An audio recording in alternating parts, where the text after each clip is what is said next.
That's okay. My name is Lizzie Magruder. I want to welcome you tonight to Tales of Cape Cod. We're excited to have Nancy with us. I first want to acknowledge that Carrie Thornburg-Burse and Nancy and Paul Thompson have sponsored the program tonight. I know Carrie's here. Are Nancy and Paul here? Okay. Nancy Viall Shoemaker, a printer's daughter, is a graphic designer, book publisher, and owner of West Barnstable Press. Along the way, she taught printing and graphics at Cape Cod Tech, managed a print shop at University of Massachusetts in Amherst, and enlisted in the U.S. Coast Guard Reserves as a bowsman's mate. In 1989, Nancy co-authored Barnstable at 350 with Marion Vullemeyer and Fred Bodenseek. Exhibit A. And in 2014, produced Barnstable at 375 and West Barnstable Remembered. A town historical commissioner, Nancy is historian of Barnstable and West Barnstable Historical Societies and is active in the Coast Guard Heritage Museum and the 1717 Meeting House Foundation. She was a camera operator, interviewer, and director for over 100 Tales of Cape Cod programs on cable access. A recipient of the Mercy Otis Warren Cape Cod Woman of the Year Award, she produced a play with Wheelock College's Susan Kozoff about Mercy Otis Warren. Women of Barnstable was a 2-year project for Nancy and historian and pacifist James Gould. Jim had written a blog on women peace activists and then a blog featuring interesting women from his hometown of Barnstable. Nancy proposed turning his research into a book. 204 women later, the book was born.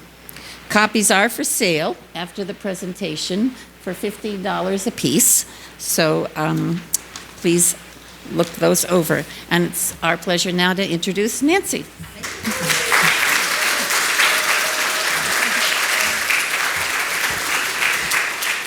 Hi, thank you all. I do need my scripts. So I don't have that.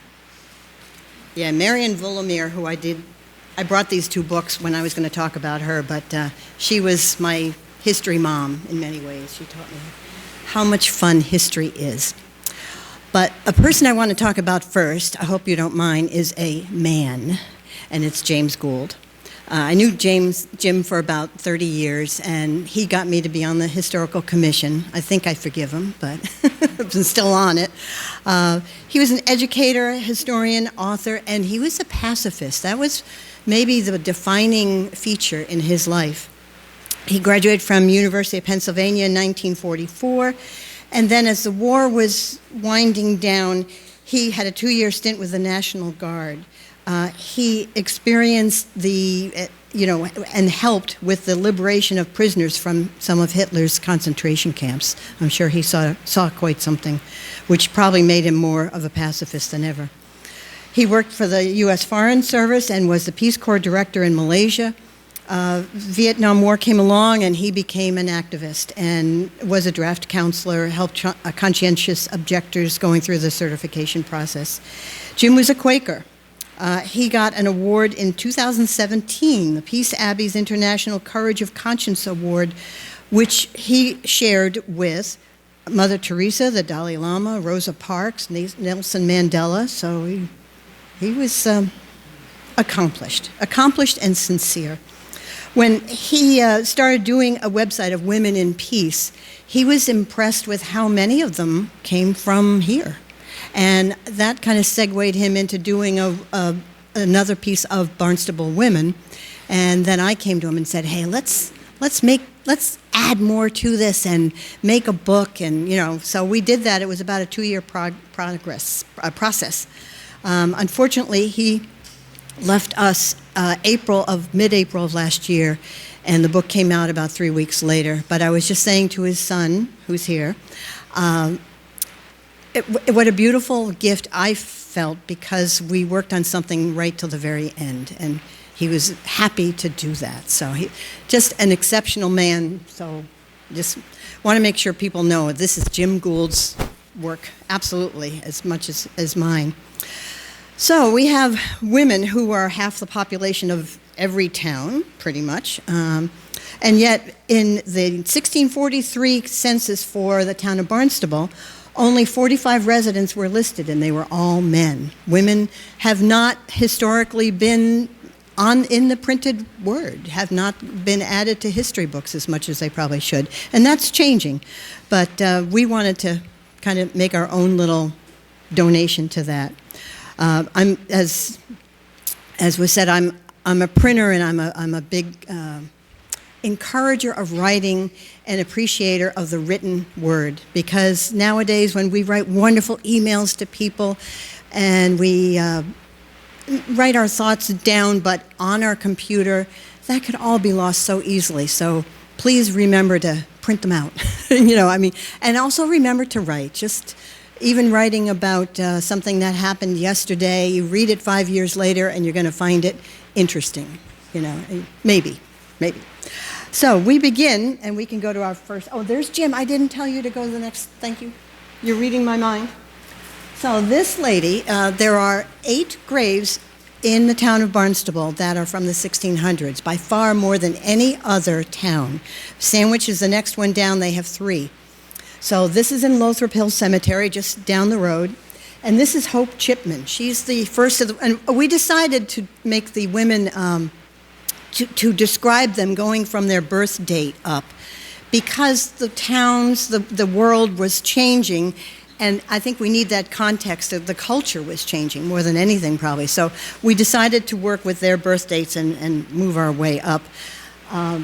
So this woman, and also, I have to tell you one more thing. So I was starting to say, Jim, let's put this person in, and some of them were alive, and he said, Nancy, they have to be dead. And he was right. I mean, where would you end it, So that's how he said it, too. So this is Hope Chipman, and her father was John Hopkins. I got to make sure. Howland, I'm sorry. I always get those mixed up. I have a friend who is a Howland and a Hopkins. Thank heavens he's not here. Her father, John Howland, is the man who fell off the Mayflower and grabbed a halyard and got brought back on. She was born 9 years after they came here in 1620 on the Mayflower. And she married a man named John Chipman. They had and raised, which is unusual that many would survive, 12 children. Her son had a tavern in West Barnstable. I think this is interesting. Part of that building is still there. It would stop at 3 a.m. to pick up passengers to go to Boston because it took that long. And, you can imagine their rear ends were pretty tired and worn out, in a buggy going up and down all that distance. We don't appreciate what we have now, really. So she died in January of 1683, and her stone is kind of fun because you know what ligatures are, where you combine letters, and they did that in a big way in gravestones back then because it was cheaper. And carvers would come down in the spring, and their bodies would be kept in the vaults, the town vaults. And, say, hey, have you got any business? And then they'd carve them for people. But it was not an inexpensive thing back then. So her stone, you can't really maybe read it too well, but can you hear me still? Okay. Right here, there's a ligature. It's B-E-T-E-R, but the T is combined with the E, so it looks like she changed her life for a beer. So that's always she was thirsty, So that's her interesting thing. She died, her husband married someone else, they moved to Sandwich, and he's buried in Sandwich. The next one is a picture of, it's supposed to be Samson's Island, but I'm pretty sure it's Katuitt, sorry. Jim would kill me. This is Suchi. She was born in 1710, and in the Commonwealth of Massachusetts Archives is this document stating that this woman was in charge of allocating farming plots on Grand Island between Osterville and Katuitt. And the island was reserved for Indian use by local Wampanoag Sachem Popmumak. I don't know if I pronounced it correctly, but I tried. Protecting it from the European settlers using it for their cattle. She had a leadership role of controlling that land, which was not uncommon with Native American women, Native women. And the next one, and here's where here's Mercy over here. And what's kind of interesting is doing this presentation in this building, there's a few people who have been in this building that I'm going to talk about. And she is likely one of them, because her father presided over the court. And this was it is one of two remaining buildings that are courthouses that were ruled by, ultimately, in the end, King George III, or the earlier kings of England. So he was here, and I always describe it, and maybe some Tales of Cape Cod scholars will tell me I'm a little off, but that it was kind of like a church. Listen to me, it was a church later, but it was a court of common pleas. So Jeannie over here from are you Marston's Mills? Yeah, Marston's Mills. She stole my pig, and I'm going to bring her over here, and I'm going to make her give me my pig back. It was a very local court. So her father presided here. There's so much more, I won't tell you about that, and I'm sure there's brochures here that you can see, but amazing that this building and the Colonial Courthouse in Plymouth are the only two remaining buildings that were courthouses during the rule of England over us. So her brother, she was the third child down. Her brother was quite a scholar. He became a lawyer, went to Harvard, and he was a radical. He really wanted to get out from under King George III and all these writs of assistance, which were, you were allowed to have certain things, but they had to be, most of them after a while with these 5 different acts had to be taxed. And one of them finally even included taxing every piece of paper, every document in your home, including playing cards. And if you didn't do that, they didn't, they could come into your house at any time of night and search around to make sure you were following the rules. So it's one of the things that James Jr., the son, was so upset about. He and his sister were very close, and I have a couple of books to show you if you want to do some further reading. Should I put it in the light? I don't know if you can see that. This one is came out about a year ago. I think it was June, a year ago. And it's about the brother-sister relationship. Very interesting, another way to look at the two of them, because many books have been written by them. And this one, if you were here, I think it's 2 weeks ago, was it, that Nancy Rubin Stewart came, and I think her book is really, to me, the best overall description of the Otis family, and particularly of Mercy and her husband, too. So no girls would have a classic education of philosophy, poetry, literature, history. They just didn't have that. And she really, really wanted it. Her brother would come home from the minister's house where he was getting his education, and she'd just try to grab everything from him, what did they say, what did they do? He finally got his father to agree that she could come. And she very likely was the first woman on Cape Cod to get a classic education. So long and the short of it is he was a good man, her brother, but volatile. He got into a fight with one of the soldiers, English soldiers, and that man caused a head injury to him. I think, I'm not certain, but I think it was kind of more of a frontal lobe where it really changed how he thought, and he ended up dying fairly young, being taken all around and taken in by neighbors and friends and family because he, after a while, couldn't take care of himself.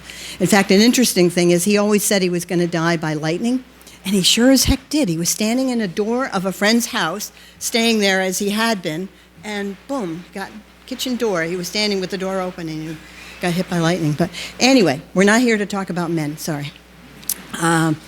So with that, she kind of took over his cause, and she wrote really scathing things about Governor Hutchinson. I mean, really nasty things, but did all of this with a pen name, with a pseudonym. But she did poetry, she wrote plays, she was very, very much involved, and she married a man who was involved with the rebellion. And they had 2 homes in Plymouth, and both of those homes are still there today. That's another kind of gift to us, that they're still there. One's right on Main Street. And people like John Adams would come and discuss things at night. They'd try to figure out what they're going to do next. In fact, she and Abigail Adams became pretty good friends. There was a time when they weren't, because Abigail was more we women, we're going to rise, we're going to do everything. And Mercy Otis Warren gets the credit for being kind of pro-women's rights, but maybe not quite so much. There's always nuances to how people believe one way or another, But she, I'm going on too long here, but she, after 2 years of the signing of the Constitution in 1787, she wrote a pamphlet, a 29-page, I think it was, pamphlet detailing the omissions and the limitations within the Constitution. And that, with a few other authors, became the Bill of Rights. And she even said, there is no provision by a Bill of Rights to guard against the dangerous encroachments of power in too many cases to be named. So she, quite something. And I guess, here she is here. Of course, here she is there. She's very likely came in this building. And you can go to the next picture, because I didn't. And there she is on the courthouse, the Superior Courthouse in Barnstable Village, right here. A little snow on her. And is there another one of her? Oh, well, we all know where that building is. So, and I won't get into the history of the building. I know you've had good classes on that, and especially lately. Okay, so the next person. Nabby Freeman. So, actually go back to the courthouse, because this one works with Nabby too. Nabby was a loyalist. She liked having the King of England rule us. And in fact, when we decided to sign the Constitution, I guess it was, I think it was more the document for independence, every town on the Cape agreed that we should be independent except Barnstable, which is kind of odd because we also had so many people who were revolutionary were rebelling. But a lot of that was because the government, and therefore the people who made the paychecks out, were ultimately the government of England, and I think probably a lot of people in this town didn't want to rock the boat. So Nabby was very much for the King of England and to keep things the way they are. Outside here, there's a little, I don't even think it's there anymore. There was a little teeny piece of lawn. I think it's all blacktop now. But there was a militia field out here. And that's where people would gather together and practice and, make sure they were using their weapons properly. So there was also a pole stuck in the ground, and it was called the The Liberty Pole.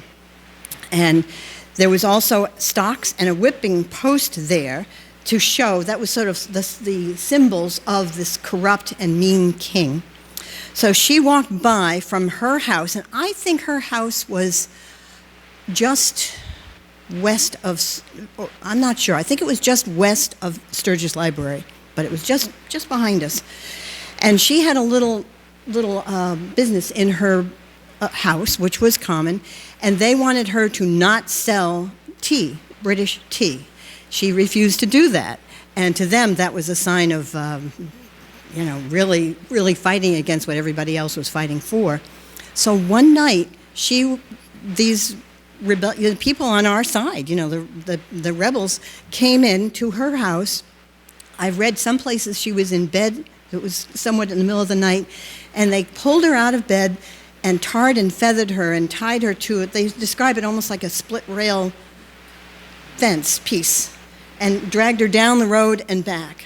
And she relented eventually, but not easily. So, and it was interesting where the Episcopal Church is now. That was the people who were sided with the King of England, and she used to go back and forth over to get her drink. And then the Crocker Tavern over here was where people like the Otises and even John Adams, and he didn't come down here often, but that was where they did their planning of rebelling against the King of England. Okay, I got to move on. So, next one. This is the old jail. The sign says circa 1690. It's probably about 1695, but that's still pretty darn old. It's the oldest wooden jail in America, the oldest wooden structure that was a jail. And this jail housed many interesting people. Some say Goody Hallett was here. She was from the widow. She wasn't from the widow, but she was in love with and maybe possibly pregnant by him. I've never seen anybody in history who has more stories about her. She walked off a cliff in Wellfleet. She also worked where the Gray Shingles house is, if you all know, on 6A, and was buried behind their house. I mean, she's been buried she was buried in Ancient Cemetery, right? So anyway, I kind of steer clear of her, but this woman, it's like I don't have, history is never absolutely black and white, concrete. It's, we're always learning a little something, and we probably never quite get to the truth, but it's fun while we're trying. So this woman, her name was Emma. It was all sorts of things. Annie Jones. She was born in 1842, and she spent a tiny bit of time, about 5 months here, probably not in the jail, which was on the corner of Old Jail Lane until 1972, probably in the keeper's house to the front. She was very likely a lady of the evening, and she used to brag about having at least 6 general stars on her belt, if you get my drift. The Yarmouth Register wrote, Miss Emma Jones arrived as a rebel spy, because she was, during the Civil War, she would cotton up to the Union generals or other officers and get some information and supposedly bring it back down south.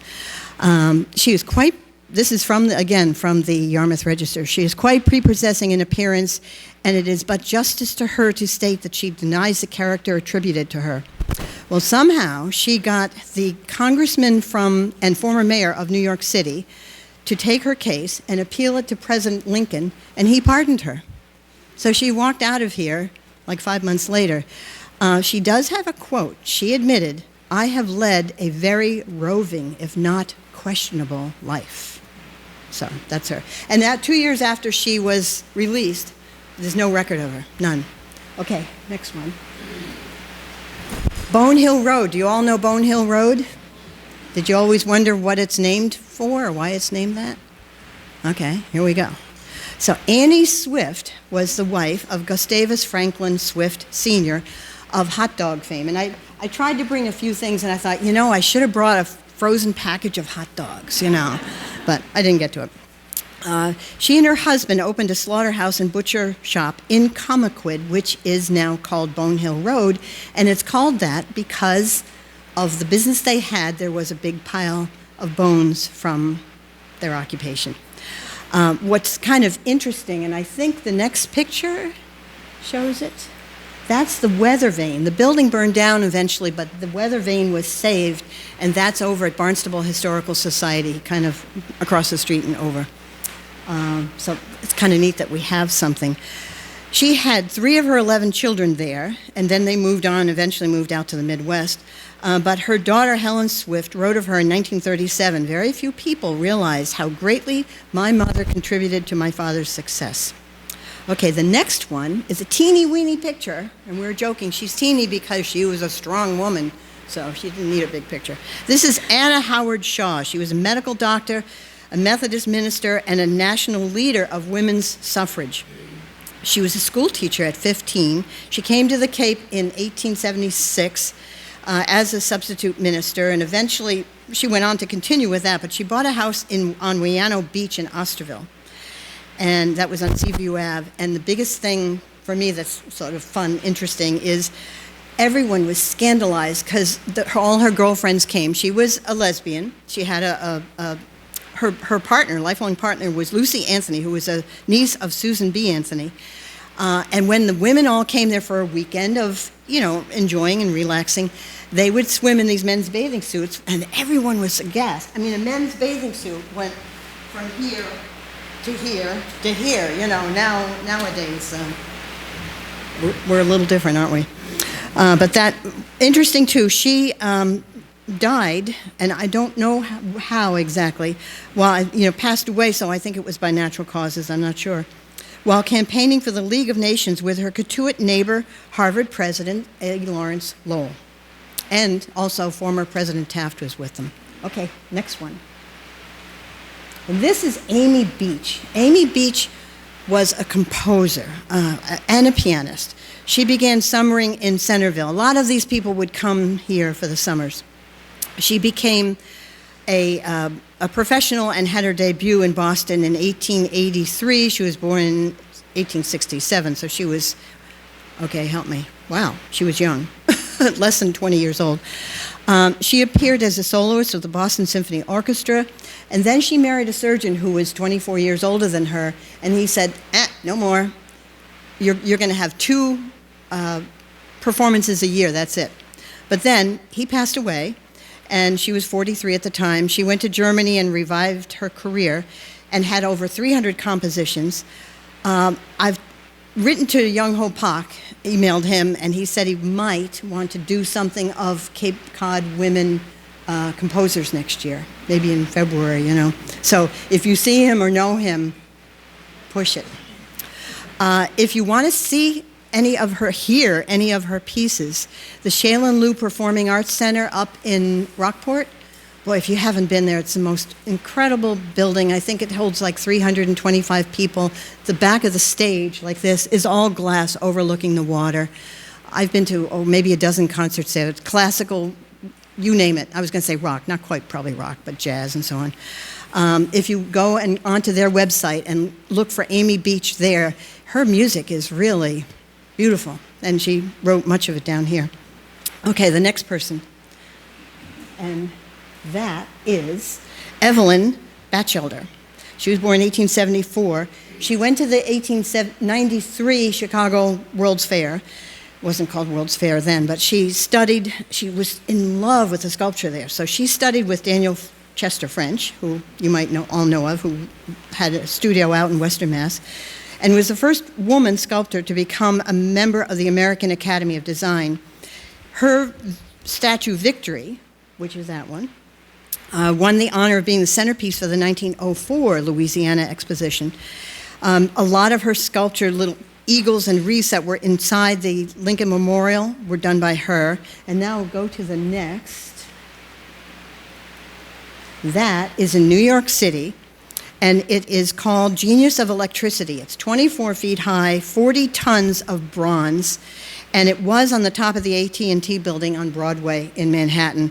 It did get moved, and I'll show you that in a minute. The one hand is holding lightning rods, the other a coil of wire, which makes sense for AT&T company. She covered it with 40,000 pieces of gold.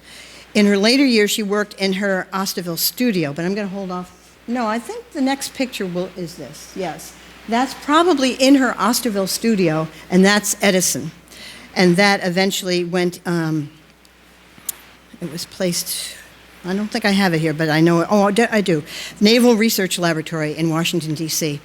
And then the next one, I guess I didn't put it in. I have a picture that someone gave me. I have a few different versions of this show, so it probably was in one of those. It is now presiding in California. The whole statue that was on top of the AT&T building is now, it's still around, which is nice. Okay, you can go to the next one. Okay, this one. There's a woman here, I'm going to embarrass her again, Jeannie from Marston's Mills. She and I have been just in love with this woman in many ways.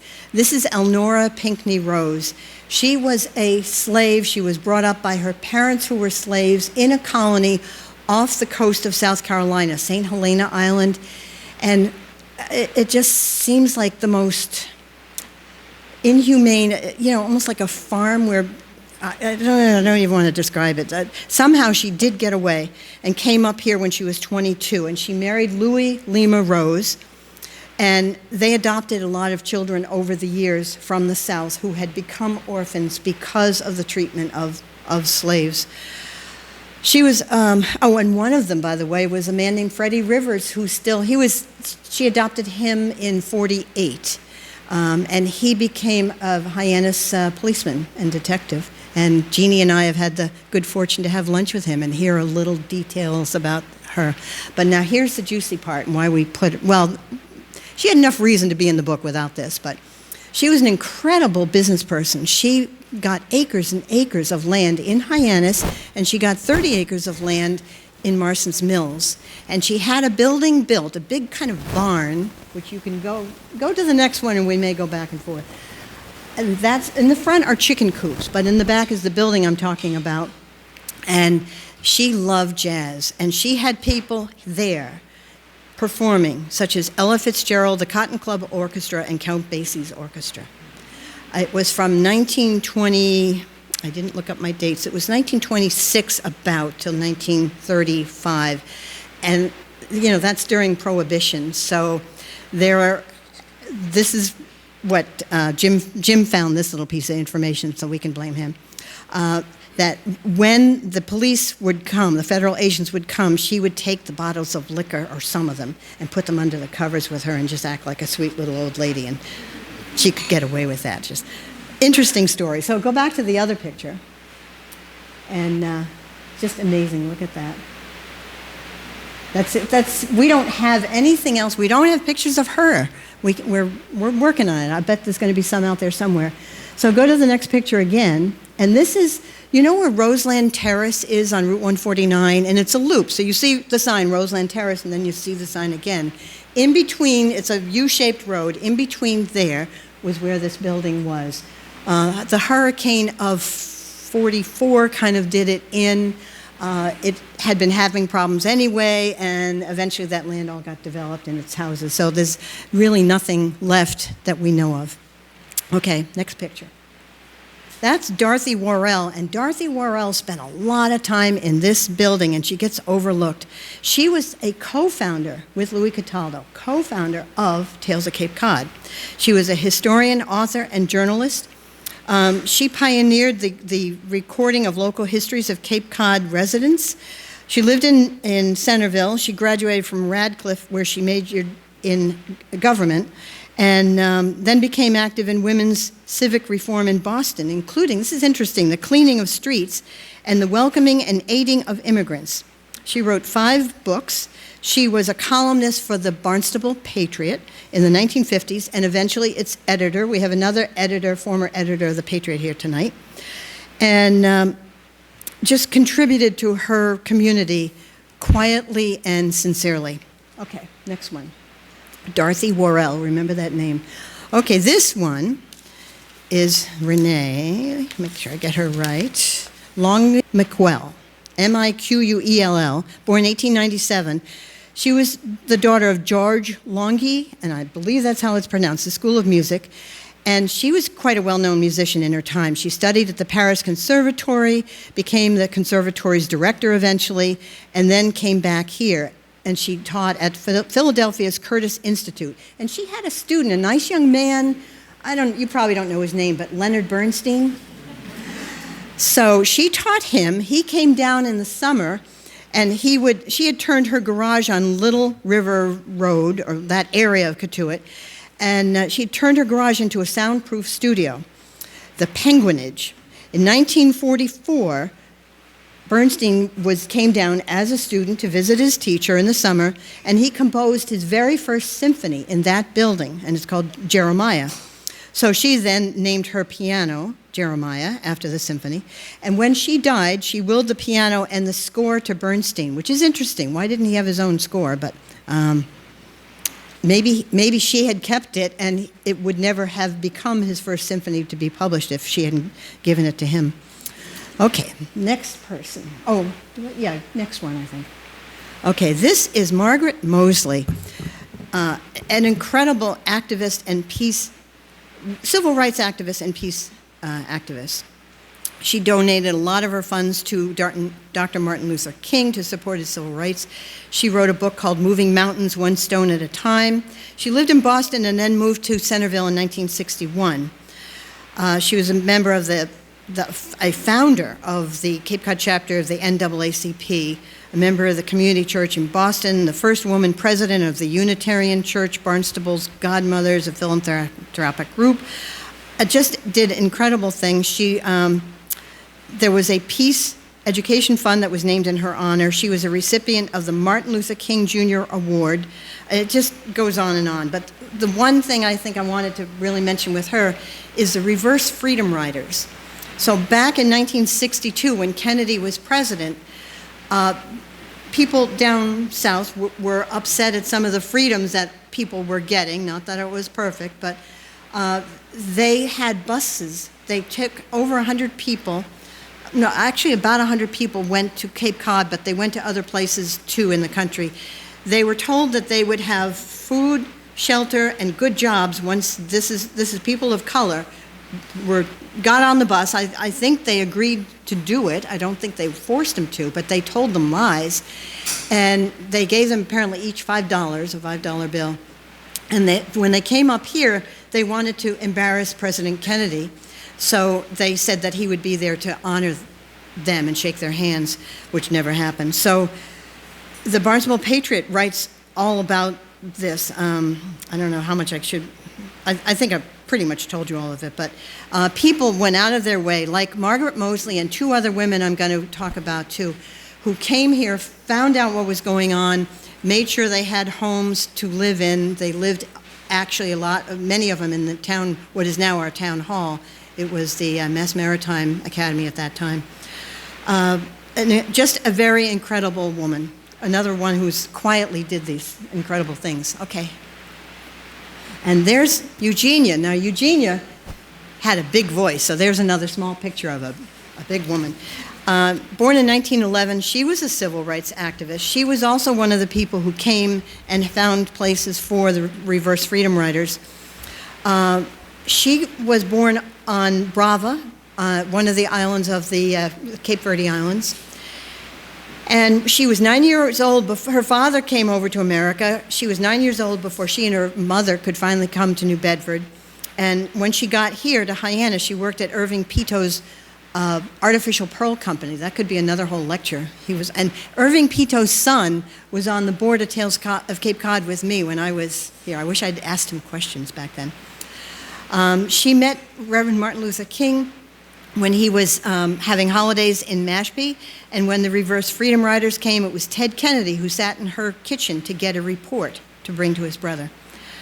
She had, and I have another picture of, she was given, I think it was by friends, a rocking chair, and she loved to go to town hall, and she certainly made her feelings known about what was going on. Okay, the next one. Okay, that's a picture of Marion Vullimere, and we were joking around showing you these books. I started working with Marion because my 8th grade English teacher recommended me to put her books together, but these were 2 books we did for the town, and I just brought another one. She did over 20 books, I think something like 24, 25 books. This one's illustrated book on Cape Cod, so you're welcome to look at it later. But she was quite a force. I met her working on that book, and I felt like she introduced me to the fascinating world of local history, because when I was in high school, history was dates and wars, and she made it stories of human people, and I'm still hooked on that stuff. She hosted the show Books in the World that was connected with the Cape Cod Writers Conference that she founded in 1963. She was a director of the conference center and served as the chairman of the Barnstable Historical Commission for many years. And I know that she was for 10 years the head of the events for Tales of Cape Cod. She was on the board. Okay, next one. This lady is so cool. This is Edith Tailspin, they called her, Kelly. Her last name actually ended up being Babcock. And I had a hard time finding this lady. And I finally found a niece who lived in Hyannis. I mean, I knew she had passed away because she was born in 1920, but, well, she could still be alive. And they said, yeah, we were always having trouble, too, because she got married 4 times. So she was an adventuresome lady. She lived on the east side of the airport. Her parents had, I almost put the picture in. I thought, I got too much going on here. But they had kind of a hot dog stand called Kelly's. And she watched in 1939 the airport grow, not 39, I'm sorry, in 27, 28, 29. And then in 1939, she was old enough that she got her own pilot's license.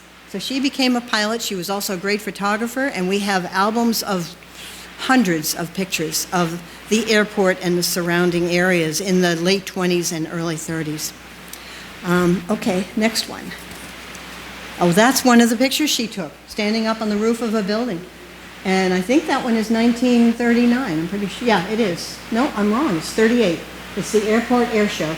I mean, back then, the airport was everything. We didn't have TV. Every weekend, the local airfields had, acrobatics in the air and just, shows to entertain people. There's one, am I going on too long? What time is it? 8? What is it? Oh, okay, I'm almost done.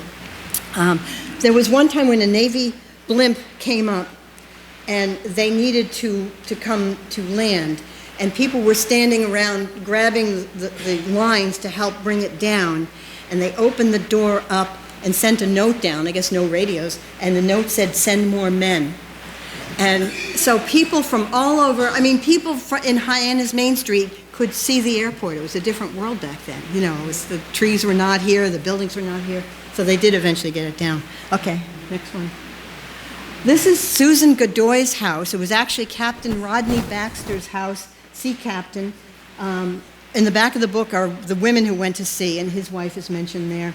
So Susan Godoy was his granddaughter. That's an octagonal house. She died in December of 2020, and I really hope that house stays standing. I hope nobody buys it to tear it down. It was one of the first octagonal houses built in the United States, and it supposedly had the first toilet in Hyannis. I've heard all different things about where the kitchen was and how it was moved, and there was always sun in every room, an interesting place. So she was a pianist and a composer at 3. She'd already written 6 classical compositions. One of them was her March for the organ, which was played at her graduation from Radcliffe. She got a PhD in music from Harvard. Played with the Boston Symphony Orchestra when she was 13. Just an incredible person. There's more about her, but I'll keep moving. Okay, now we have 2 friends. This is Elizabeth Nye's house, and she was a librarian at Sturgis Library for, I think it was 56 years. She had wonderful Halloween parties. She was really good with kids. She was quite a legend. It then became the house of Kurt Vonnegut and his wife, Jane. So go to the next picture. Not then, but eventually, in the 60s. And that's Jane Cox Vonnegut Yarmolinsky. She was just the most lovely woman. I wonder if maybe there's 1 or 2 people in here who used to go to their house after school, because she was kind of the neighborhood house where people would go. She and her husband brought up 3 of his sister's children, because his sister was dying of cancer and in the hospital. Her husband sent the kids all off to school and got on the train to go to work, and it was a railroad crash and he died. So that was Monday. On Tuesday, the wife died. And both Jane and her husband, Kurt, were really feeling something was odd, all we had back then, if you remember, are rotary phones. And he finally got in the train at West Barnstable Station, went down there, gathered up the kids, and they were brought up here. So, and I brought out a book that she wrote called Angels Without Wings, because I wanted to show it to you, and I thought I'd put it in my bag, but I didn't. But just an exceptional woman, and another one of these people who made sure people with the reverse freedom riders had a place to stay and food to eat. And her partner in crime, nice crime, go to the next one, is Judy Barnett. And Judy was a professor of humanities at Cape Cod Community College for 16 years. She was an artist. She got her PhD from Boston University. She chaired the Boston Housing Authority. Just, again, another incredible woman who cared about other people. Can love of the world ignite the same patriotic fervor that the love of the country has traditionally engendered? So, interesting one to think about. Okay, the next one. This is a statue by Michael Alfano, and that is I think you can tell which one is Michael Alfano. One sculptor who's really gaining a lot of, a good reputation and a lot of recognition. And this is Lila and her husband, Paul, right? Oh, that's terrible. I can't think what his first name was. They established the Lyndon Paul LaRusso Charitable Foundation. The young man, his name I just said, Lyndon, was their only child, and he died in an industrial accident. Just a tough thing. But Harold Toby, who was a town council person and one of these other heroes of our town, he said she was such a phenomenal person. If it wasn't for the LaRusso Foundation, we'd have never had the Zion Union Heritage Museum. Lila was always thinking about the other person, never about herself. So, and that's just across the street in front of the Barnstable Historical Society. Okay. Yeah, this one. This is Norma Phillips. She was my bridesmaid at 73. She was in World War II, Korea, and Vietnam as a nurse. And boy, did she suffer from PTSD. And she talked about landing. They were dropped off in a helicopter in Vietnam, and it was so hot, the blacktop was boiling, and the other boot has some of the tar still on it. This one, there might be one little tiny piece, I'm not sure, I think right there, but she gave me the boots, and I treasure them. I feel like something's in here. I don't know what it is. So I'll pass that around if anybody wants. I don't know. I'll leave it here. Maybe you don't want to see an old boot, but to me that says so much. She won so many awards. I couldn't possibly. She got a whole page in the book, and there still weren't enough. She got the Army Commendation Award. It's just many, many, many. And we would go in and find her huddled up on her sofa, suffering from what she endured. So, amazing lady. Okay, now we'll go fast. This is, you write the book, and you print 1,000 of them, so it's not like you can go and print another 25 books or something, because they're done by offset printing, and it takes a lot to get it all together. This is somebody I wish I'd known about. This was the Mary Young Theater, and it was a theater in the mid-1930s in Centerville, and I didn't know about it until like last year. So, and Mary Young and a gentleman helped develop it. That's the end. I love that. This is 4th of July in 1919, celebrating the end of World War I. And there's ladies going along, democracy. That's the McGathlin drugstore. A lot of those buildings are still there. Some were destroyed by fire in 1904 or 5. But that's a good way to end it. So I think that's it. Do I have another picture or two? No. Good. That's enough. Thank you.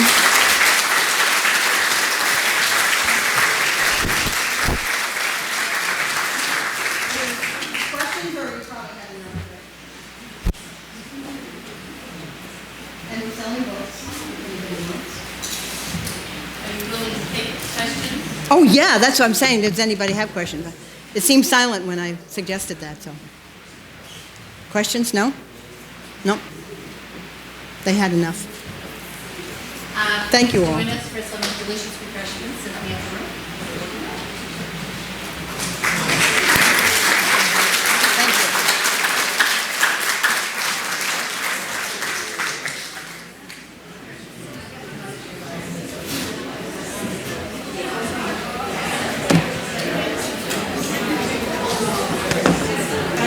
Oh, yeah, thank you.